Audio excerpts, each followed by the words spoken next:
monumental, like a statue of Queen Victoria discovered in a crate.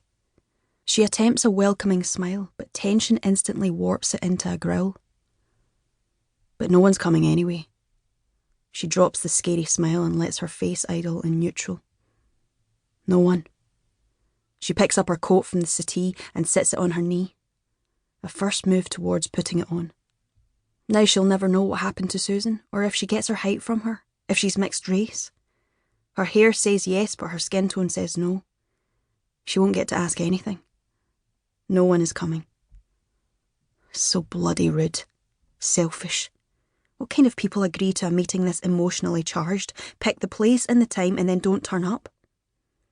She checks the time on her phone. It's 1 hour and 50 minutes now. She's on an indignant roll, but gets distracted by an unanswered text from 1 hour ago. Her best friend Lila asked, "How about now, lamb chop? Anything yet?" Margo still hasn't replied. She kept hoping to have a better answer. A very careful knock is followed by the little door being opened. It's Tracy, the counsellor who gave Margo a long talk about limiting her expectations on the way in. Margo dislikes Tracy for reasons that she can't quite fathom. Maybe it's the tense situation. Maybe it's Tracy's belligerent walk.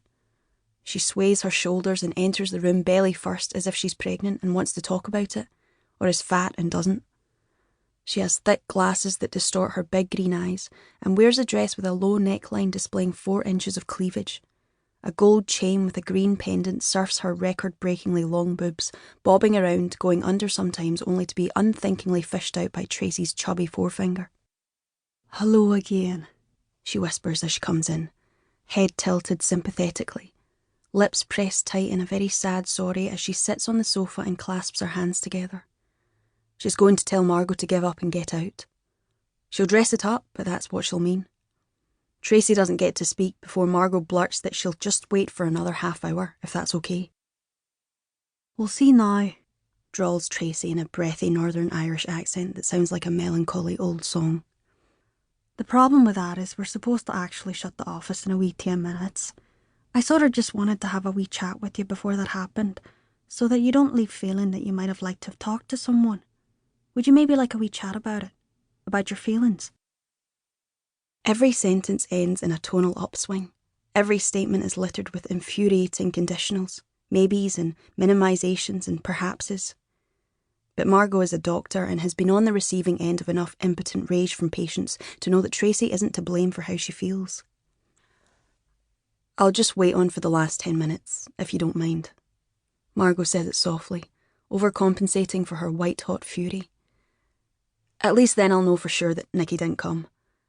It's just 10 minutes. I may as well." "Ah, yeah, may as well. Grand. May as well." Tracy pats her own knee while looking at Margo's. "You don't owe them anything, you know. You've given them a good long time to get here. You've done what you can. You don't have to wait."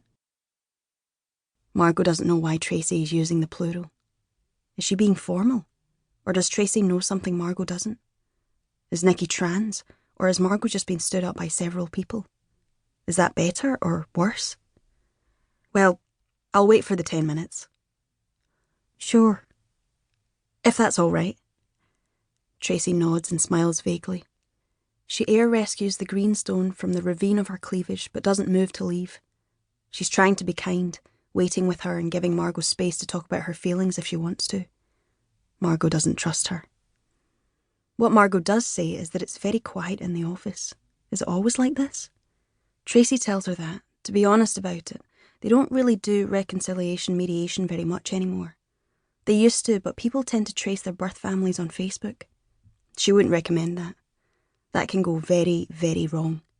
Being stood up isn't the worst, believe you her. You've no idea. Honestly. Margo was still clinging to the faintest possibility of car crashes or excitement-induced heart attacks, but Tracy knows no one is coming. She works here. She's seen it all before. Margo is suddenly so angry that she feels sick, and Tracy sees that. She reaches over and squeezes Margo's hand pityingly, which makes it worse. Margo puts her own hand over Tracy's and squeezes back, maybe a little too hard, and begins to rage cry. Lila calls this the ugliest cry of all.